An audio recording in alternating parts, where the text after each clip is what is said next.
Hello and welcome to The Booking Club with Jack Aldain, the podcast that brings you today's leading authors and commentators from a table at their favourite places to eat and drink. What have we got on the menu today? The Sweet Science, Life, Death and Boxing with journalist and author Donald McRae.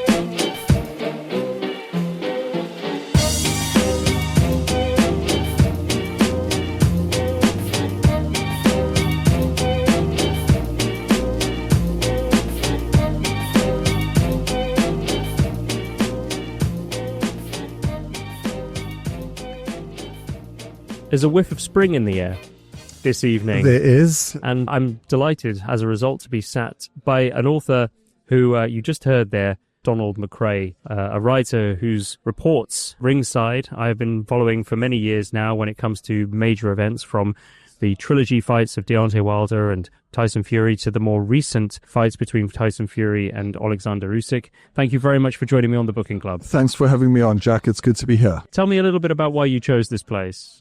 I guess multiple reasons. I first left South Africa in 1984, which shows how old I am. And I used to spend a lot of time in this part of London. There was a wonderful movie house called The Scala, which is not too far away. And they used to show double bills of subtitled films or slasher movies. It was such an eclectic mix. And I love going there because I came out of South Africa where, in terms of culture, it was quite a backward country. You know, we were under the oppression of apartheid. So to come to London was just such a moment where I felt liberty. And also I'm a huge Arsenal fan, so North London. So that's partly why I chose this place, but also I love Thai food. And Super One Thai, my eldest daughter, Bellew, who's 25 now, is also a writer. She discovered this with a friend of hers who's from Taiwan. And she was telling me how special it was. And so I've subsequently come a few times with family. And yeah, I love coming here. It's just a kind of a chilled out place. The food's good. And so yeah, it was a mix of just good food and also a bit of nostalgia being back in this part of the world. You know, I really want to just start by asking about where your love of boxing began. When did you first get into boxing? I was born in 1961, so it was sort of in the late 60s. Television was banned in South Africa, but we did have movies. And so we would go to the movies often on a Saturday morning. And before the movie, they would show either Pathé News or Movieton News. And there was this one clip of Muhammad Ali. So I think this would have been about sort of 68, something like that. And he changed his name from Cassius Clay. And they had a clip of him fighting a guy called Ernie Terrell. Obviously, I didn't understand the significance politically or in sporting terms. There was just this amazing young black man on the movie screen. And he was punching this other black fighter and kept saying, "What's my name? What's my name?" And again, I didn't understand the significance, but now, of course, I do, is that his opponent, Ernie Terrell, had taunted him by always calling him Cassius Clay. But Clay, you know, had converted to Islam and changed his name to Muhammad Ali. And Cassius Clay was a slave name. So for Ali, this was so insulting. But of course, all this went over my head. But there was just this amazing guy who was dancing and punching. The key thing was, for me, is that both black and white South Africans, I found, were besotted with Ali. We lived in suburban South Africa, privileged, middle-class home. And on the corner opposite our house was what was called a shebeen, like an illegal drinking. It wasn't a den, but they used to stash all the alcohol under the drains. And white people would come, like on a Sunday when nothing was open, and they'd come buy their illegal beer. And there was one particular guy, young black man, who worked on the corner, whose nickname was Cassius. And he was always dancing shadow boxing. And often I'd sit on the wall and just look down, and he'd always call over to me. Sometimes we'd be playing football, the ball would get kicked over. He would sort of juggle with it and then pass it back. And he was always going on about Ali and float like a butterfly, sting like a bee. I didn't know what this was. And they said, "You never heard of it?" And I kind of clicked that was the guy I'd seen at the cinema. So I would talk a lot to him about Ali and boxing, just in a juvenile child's perspective. And then my teachers at school, some of who were Afrikaners, who were kind of deeply racist, and would make us, there was one in particular who would make us box. We'd go out onto the school playground, form a circle, and he would pick, and we'd all kind of be hiding because we didn't want to fight. But yeah, sometimes, you had to fight. But this guy and other teachers loved Ali. And so by the time I was a teenager, I could see sort of the discrepancy between the two worlds. The privileged white world, who were the oppressors, identified with Muhammad Ali, and then black people who were oppressed identified with him for other reasons. So that's a long answer, and it took many years. But by the time I was about 13, I understood it.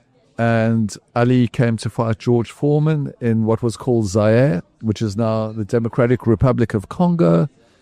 That was in a fight that turned 50 last year. Yes, exactly. And it felt like Ali and the world were coming into our backyard because sport was banned. There was an international sports boycott, which in a way helped apartheid crumble. But for Ali to come to Africa was so exciting. And the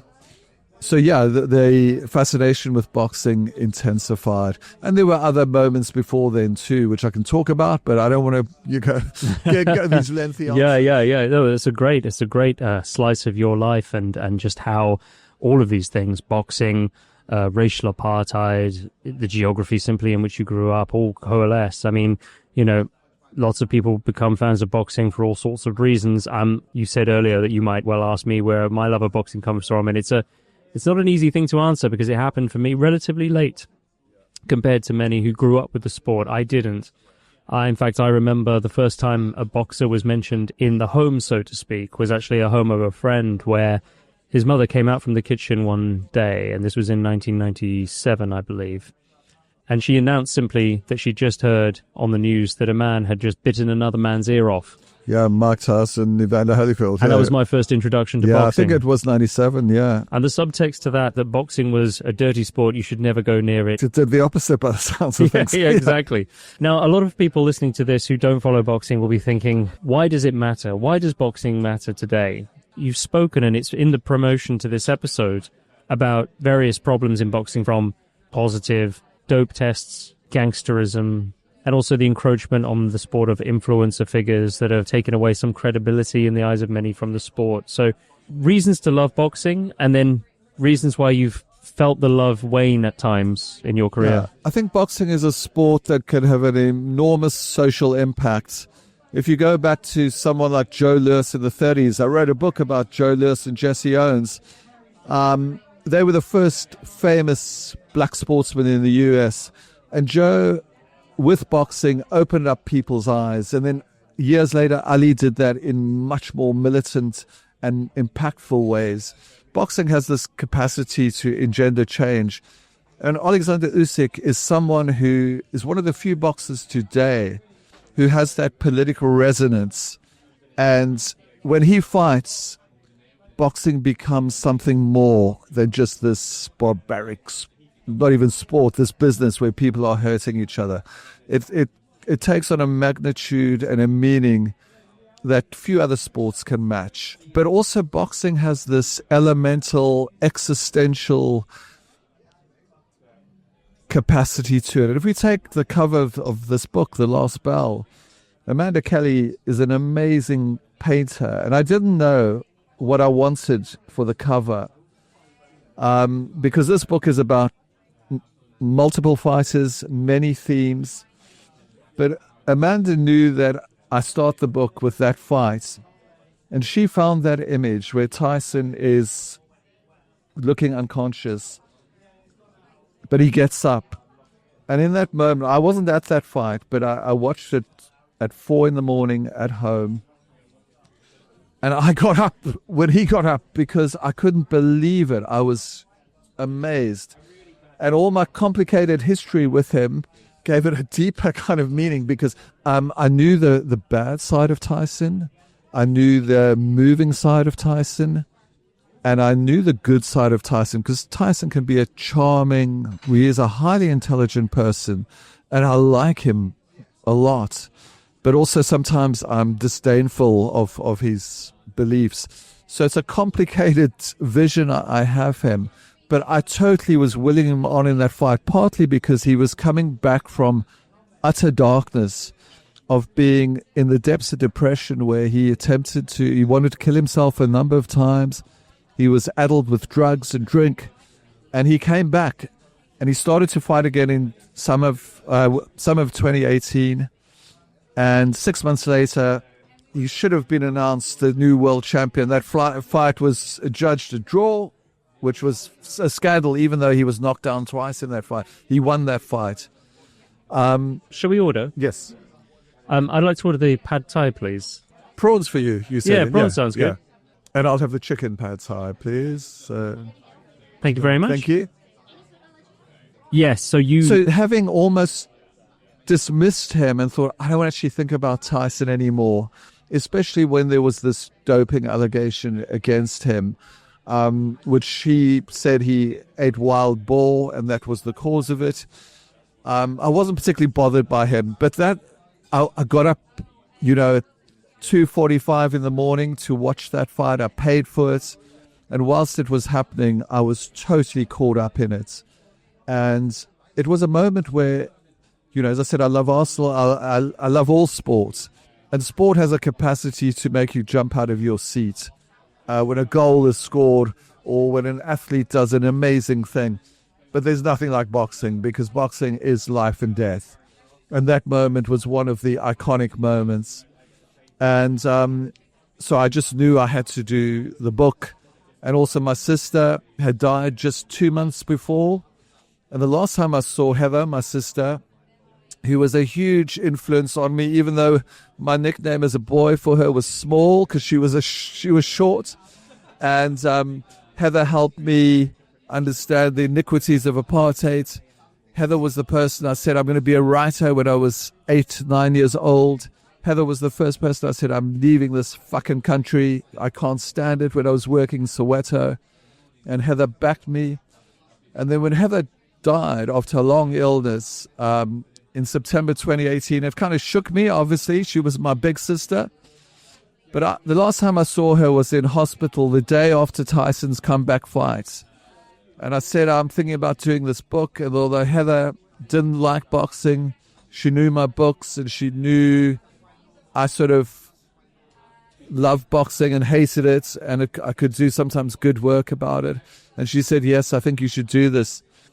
So she died 18th of September 2018. On the 1st of December 2018, Tyson gets up against Wilder. At the same time, my mother had a diagnosis of terminal cancer. She was dying. My father would soon get the same diagnosis. So all these things were kind of swirling in my head. Yeah. And I just sensed boxing was going to be at the heart of it. And I think at that stage, starting the book, I thought boxing would kind of not save me because I had an acceptance about death. As sad I was about losing my sister, knowing my mother was going and my dad was old and death was coming for him too.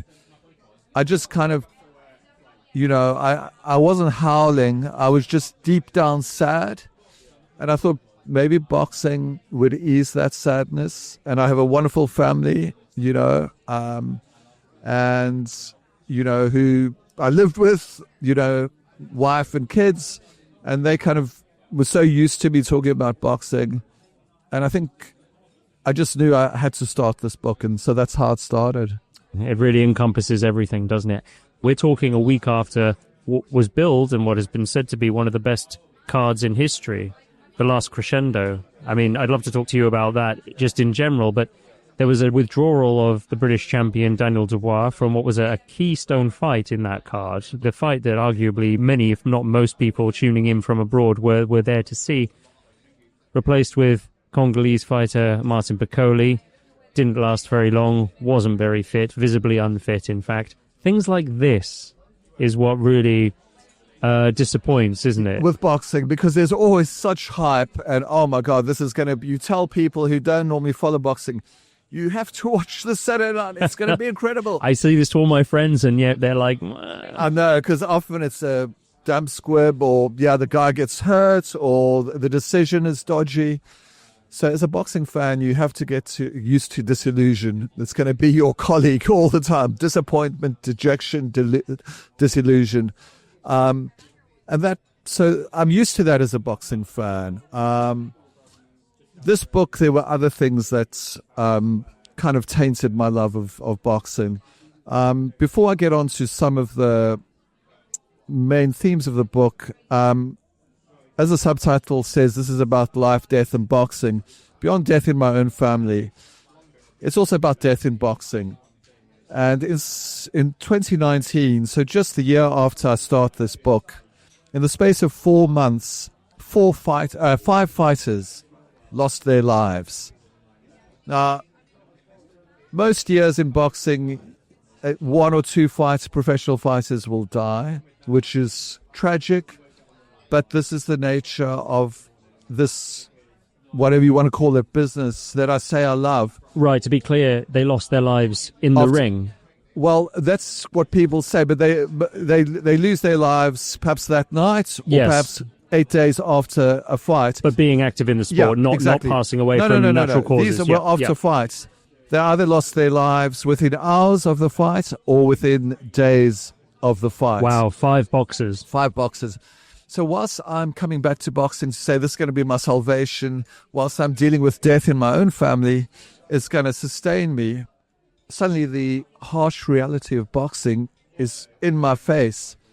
And there was one I was particularly immediately caught up in his story. His name is Prograis. May I just ask, how many of these 5 did you know or had met? I hadn't met any of them.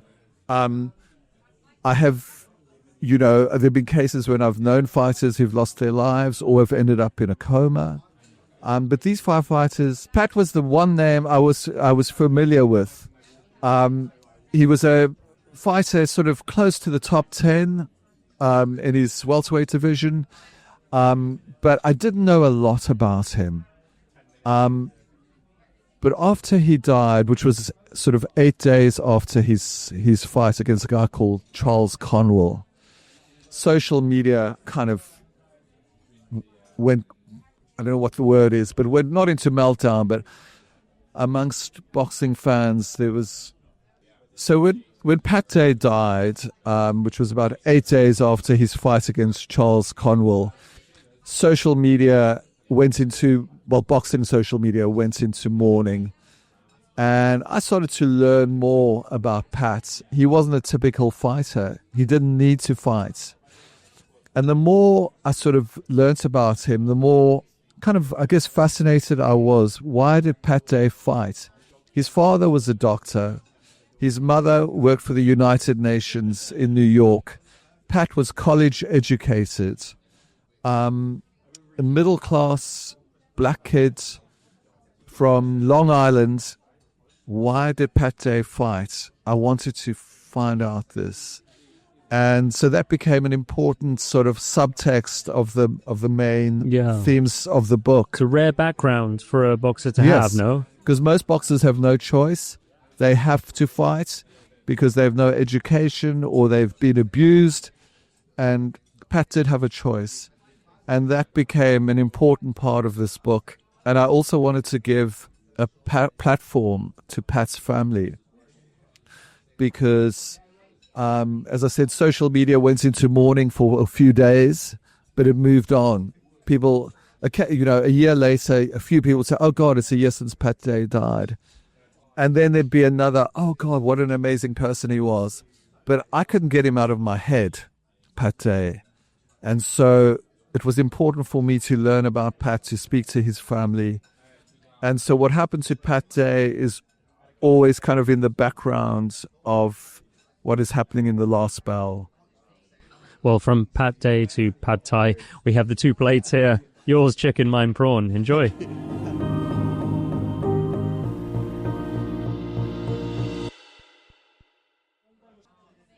You were talking before we started eating about Pat Day and these boxers that lost their lives. And you were telling me as we were eating that there was a connection between Pat Day and Oleksandr Usyk. So after we've spoken about those boxers, their stories, perhaps we can move on to the champion, the undisputed heavyweight. Of course.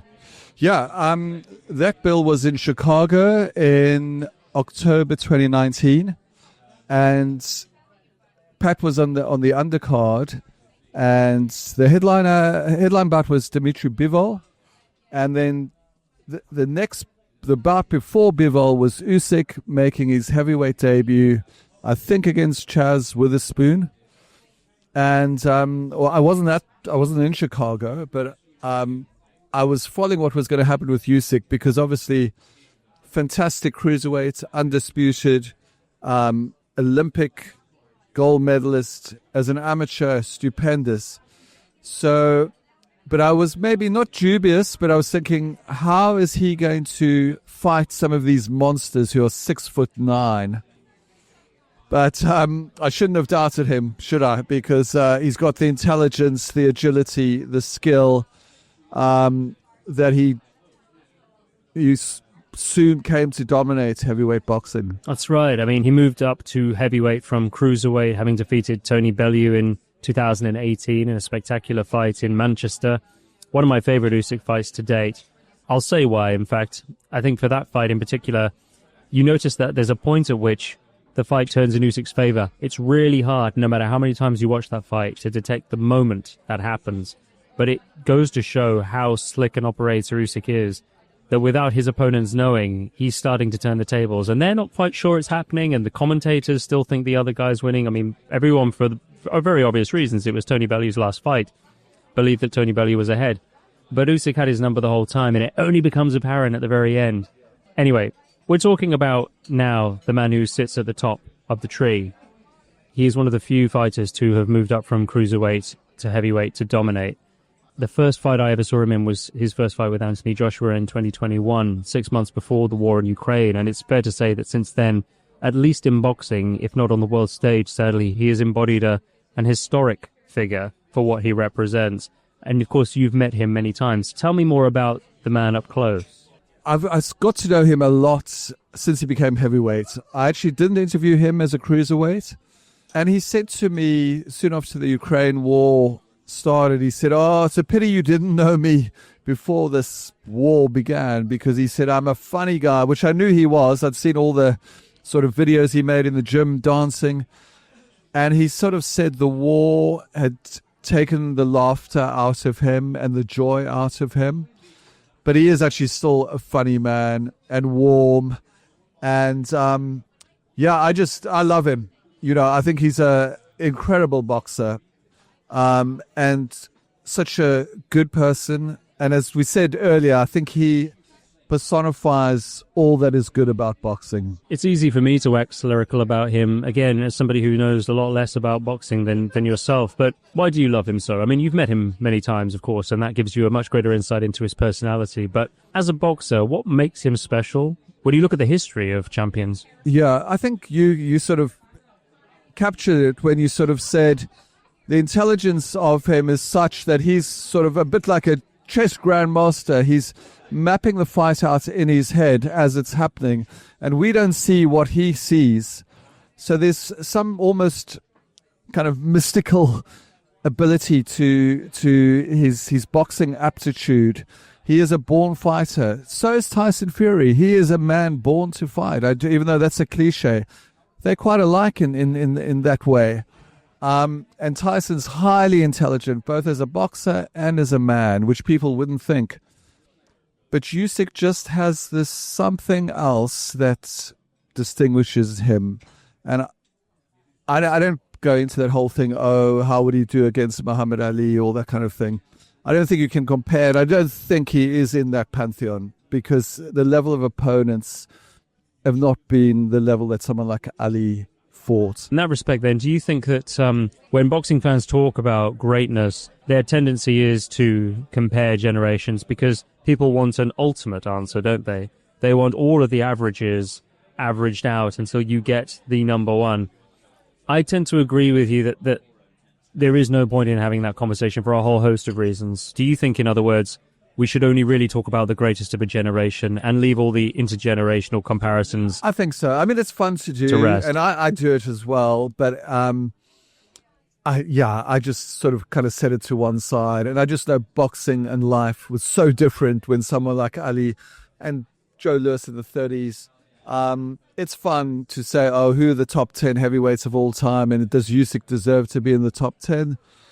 Yeah, maybe he does, but I won't spend a lot of time thinking about it. Yeah. Okay, a few fan questions, really. Boxing fan to boxing fan. What's your favorite style of boxing? The Soviet style, for example, Cuban, Kronk. Yeah, well, certainly with the Soviet style, I wouldn't be sort of a fan of, Cuban, which is more amateur boxing, but that fluidity is something that is appealing. Yeah, the Kronk, because it was kind of knockout, caused damage. I'm actually, even though I followed boxing for so long, I'm more interested in the boxers as human beings than as fighters. Sure, I get excited when I see a technical virtuoso, but so someone like Floyd Mayweather, incredible technician, but his life story I'd be more interested in. And same with Usyk. I mean, I would be more interested in Usyk and sort of what he means in Ukraine today and what boxing has taken out of him and what he has done for boxing than sort of the technical stuff. But it's fascinating. So I don't have one particular style. Well, boxing's a sport full of adages, isn't it? And one of them is that styles make fights. But I feel that stories make fights, really. I mean, I agree with you that if you have a boxer who's brilliant, but who isn't very interesting, it's tough to feel compelled by them. But of course, they do have a story. They all do. And someone like Bivol, I think I would be, years ago, I would have said, oh, he's just like so mechanical. He just comes forward. He's so technically good. He doesn't make mistakes, but he's dull. Well, there's nothing about his life. But actually, Bivol, I've sat down with him, and he is a fascinating person. I won't bore you with the ins and outs of his life story, but there are so many layers to it. For the benefit of listeners, Bivol recently just won an undisputed clash between himself and another Russian fighter, Bellew, on the weekend just gone. So very much a man of the moment. Absolutely. And those two fighters, they don't like talking, but they kind of like to fight. And that was a fight on Saturday night that was technically excellent. I think they don't make many mistakes, but they do so many things well. But actually, it gave me a sense of them as people too, because the intensity of that fight was so high. They were pushed to the edge of exhaustion, both of them. And I thought it was a wonderful, wonderful fight. So even though before I would have sort of said, oh, one's a knockout merchant and Bivol is just this technically accomplished guy, they are fascinating and they've got complex stories. All of them do have, but they don't like to share them. That's very true. You're right. There isn't really a fighter without a story. I mean, look, I'm going to take one example that springs to mind here. Joe Joyce might seem like a fighter that has relatively little to say for himself, or at least struggles to articulate himself, but actually, as you and I know, is a brilliant painter. Exactly. I've interviewed Joe, and we spoke a lot about his paintings, and his mother is blind. So again, there's another story to Joe Joyce. I think I kind of love being a writer, and I love interviewing people because, this cliche of, oh, normal people. No one's normal. We all kind of have our demons and our good facets and our complexities, our flaws. And I just, I'm not hopefully I'm not a voyeur, but I'm there to listen and hopefully allow people, to talk about their lives. And which you're doing a good job. You're getting me to talk and talk and talk. So you're doing a good job. But I think boxing is like no other sport in the sense that the boxers kind of have come out of adversity and they face adversity and their lives are in danger. And as we spoke about earlier, people like Pate, they die because they're boxers. So it means they are exceptional people. And that's why I still love writing about boxers. But if I don't particularly like the business of boxing. Well, let's get back to that because really when you started to speak to Pat Day, and I believe there were 4 other fighters that we didn't mention by name, which you can come back to, that was in response to a question about the things that take love away from you in the sport. Yeah. This business of boxing, what aspects of it have really ground you down over the years? This book covers boxing between 2018 and 2024. And besides the death, which I document, Daniel Kinahan's hold on boxing was well known within boxing. We all knew that this man who is known to be a gangster, dealing in drugs, supposedly his cartel is worth $1 billion.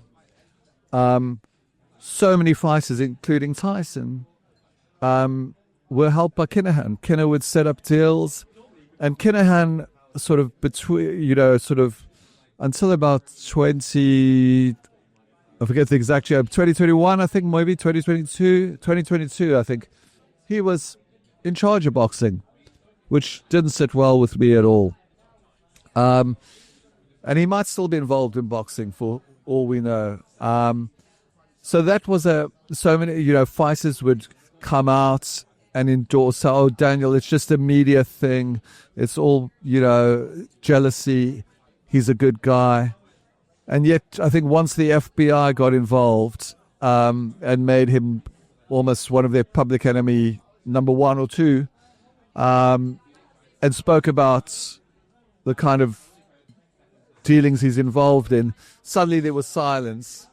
And boxing is such a dirty business because ultimately the people who are not the fighters, who are putting on the fights, the promoters, other people involved in the boxing business, money is their motivation, which boxing is about money. And I became so disenchanted that more people in boxing just would deal with Kinahan, wouldn't speak out against him. Yes, they were maybe intimidated, but also it suited them because Kinahan was good at negotiating. He made good deals. He made a lot of money for fighters. The fighters loved him because he paid them on time. He conjured up good deals for them. But are you willing to set aside what he's doing and the people who have died because of the Kinahan cartel just for the sake of, a good fight? And after a while, I began to think, it's not worth it. Okay, maybe we'll have a good fight between 2 heavyweights. But, I couldn't shake the fact that who Kinahan was. And boxing's been full of gangsters always. Kinahan was in charge of a huge section of boxing until 2022, when the FBI came in, and suddenly television companies knew they could no longer deal with Kinahan or Kinahan fighters, so things changed.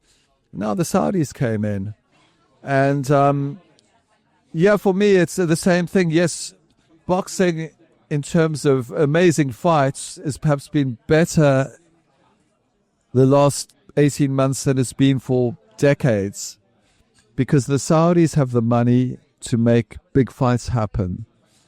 Fans are finally getting the fights that they would like to see, ideally. It is, it's certainly improving the output. But I'm a boxing fan, but also I'm a person.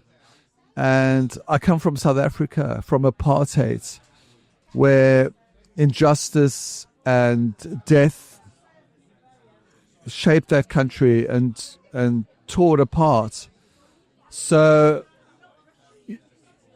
I sort of can't easily forget what is happening in Saudi. And so, yes, I'm excited. Tyson's fighting Oleksandr. Yeah, amazing. I go cover that fight. Incredible, the first fight. But at the same time, I'm talking to dissidents and I'm talking to families who have family members who have been detained or are awaiting execution. Now, honestly, Usyk, his jab, or Bibble's balletic, compared to life and death, how do you shut that out? And then people will say to me, oh, but, the UK is full of bad things, which of course it is. The US is full of bad things, and of course it is. And I hope, if I was going to the USA to cover fights now, I would allude to the fact about Trump and what he stands for and the bad things Trump has done and what a bad person he is and what a bad person Elon Musk is. And I don't think you can ignore that. So, but boxing fans and people within boxing who sort of say, oh, these are the halcyon days of boxing because thanks to his excellency, we're having these incredible fights. Yes, they are incredible fights in a sporting sphere. But am I expected to shut my mind to actually what is happening in Saudi? And it's not about me. It's just, listening to people who live there and people who have suffered. I think their voices need to be heard. And so what is, I think, going to happen in boxing now is if you do criticize Saudi, or you show any dissent, your accreditation will be taken away. But I'm so old, as you can see, in a way, well, if that happens, I'll live with it. I'll survive. Something that Andy Clark, the Sky Sports commentator for boxing, said to me was that writers tend to feel worse about witnessing a gruesome knockout and then going away and writing about it. Whereas when you are talking through a microphone, he says there's something about just saying what you've seen as opposed to crafting some kind of beautiful phrase about it afterwards that feels less voyeuristic.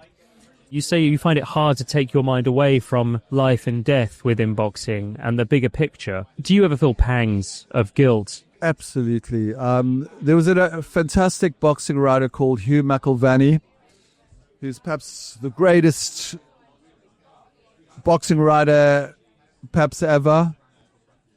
And he told me when I first started that ambivalence will always be with you.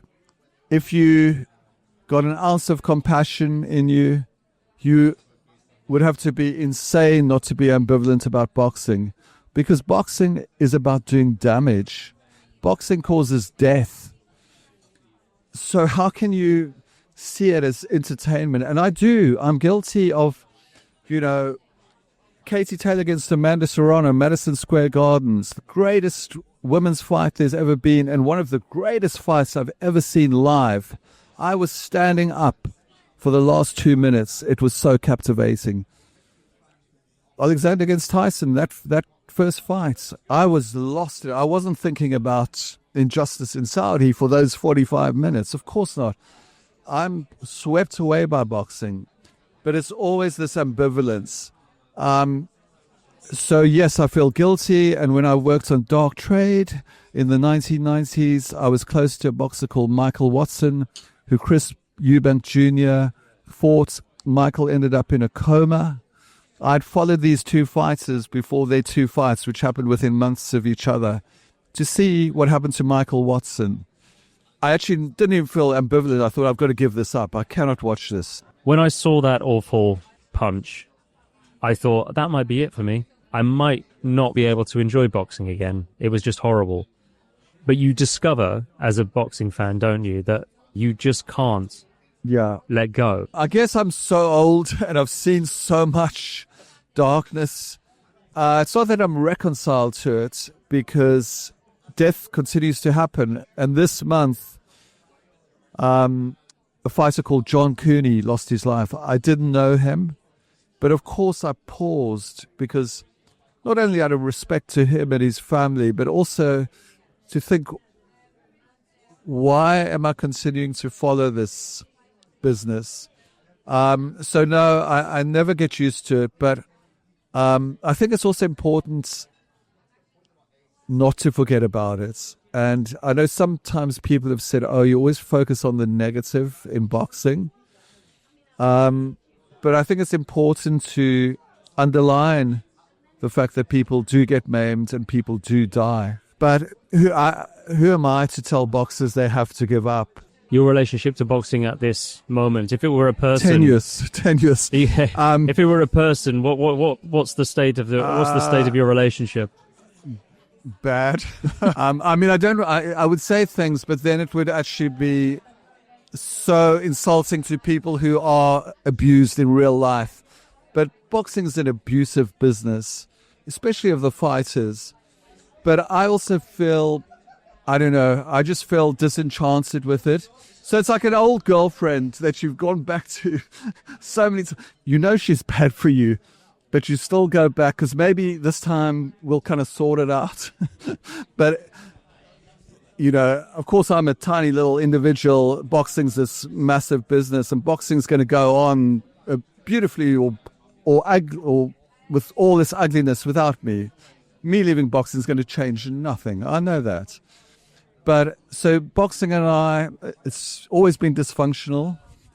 But now I'm kind of the hell in and thinking maybe, you know, I won't be going back to boxing. But still, I'll be looking over the fence to see what's happening. This is a very sobering conversation for me because, you know, I feel as though, you know, look, if we're going to use this analogy, you know, I'm still relatively in the honeymoon period. You are, relatively, yeah. You know, having come quite late to this. And I'm still so compelled by the personalities, the stories, the styles, the understanding of the technicalities that Absolutely. All of this is still something that I feel I've yet to exhaust. But I also have in the back of my mind this, and I think this goes for most sports, you can become obsessed, and you can become obsessed with the politics too, and your conversations can start to revolve more and more around a sport, no matter what it is. It could well be that, as you say, you felt lost in boxing at one point. Yeah. I think I could easily get lost in boxing as well. Well, that's a good thing. I'm totally, you should explore all those feelings. And at the same time, when I talk about boxing, I just say that word boxing. But actually, I'm talking about the business of boxing. That's what I'm disenchanted in. That's what I want to say fuck off to, the business of boxing. It sounds like an unruly and restless relationship you've had with boxing, which vacillates between the dark and the light and finding the balance, really. Yeah, well, you know, someone wiser than me said many years ago, nothing can heal boxing and nothing can kill boxing. In other words, it's always going to be bad and dysfunctional. You know, the damage will be there, but the incredible power of boxing will always be there too. So I think we've got the good and the bad, that's always right. there. So this was the last bell, and who knows if Mr. McRae will rise again and take on round 87 in his career.